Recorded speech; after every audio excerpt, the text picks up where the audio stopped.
Bonjour à tous. En ce 19 février, la méditation « Une offrande vivante » nous est proposée par Jean-Manuel Séraline. Elle se base sur le texte de Romains, chapitre 12, les versets 1 à 2, qui dit « Je vous invite donc, frères, à lui offrir votre corps comme un sacrifice vivant. » Paul exhorte les chrétiens de Rome à offrir un sacrifice à Dieu.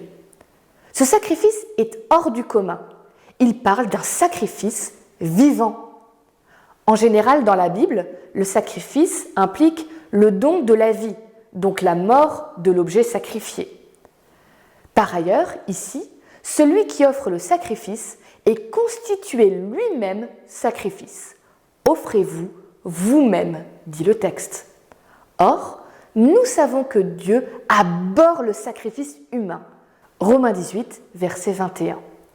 En Israël, seules les offrandes animales étaient approuvées. Que veut donc dire Paul ici ? Certainement que la meilleure façon de plaire à Dieu, c'est de rester en vie, afin que notre corps et nos actes le glorifient. Paul déclare que nos membres, corps tout entier, ne doivent plus être mis au service du péché, mais au service de la justice de Dieu. Et cela semble effectif, parce que Christ a déjà donné sa vie pour nous et nous avons été assimilés à sa mort.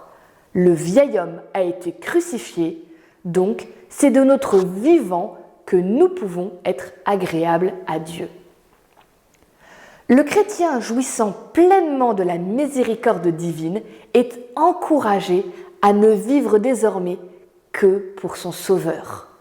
Grâce à la résurrection du Christ, il a accès à une vie nouvelle, ce qui signifie que lorsqu'il s'offre lui-même à Dieu en sacrifice vivant, il invite l'Esprit à demeurer en lui.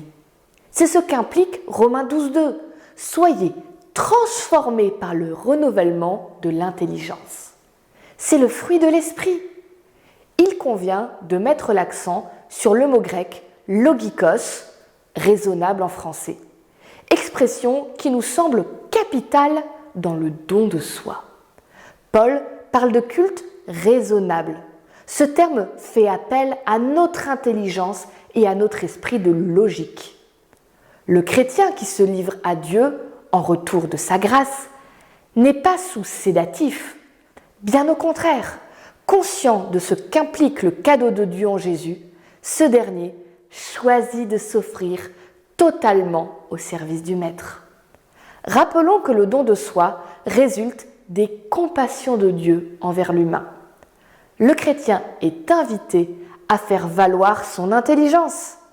Grâce à l'Esprit agissant en lui, il sera rendu capable de discerner ce qui est bien, agréable et parfait.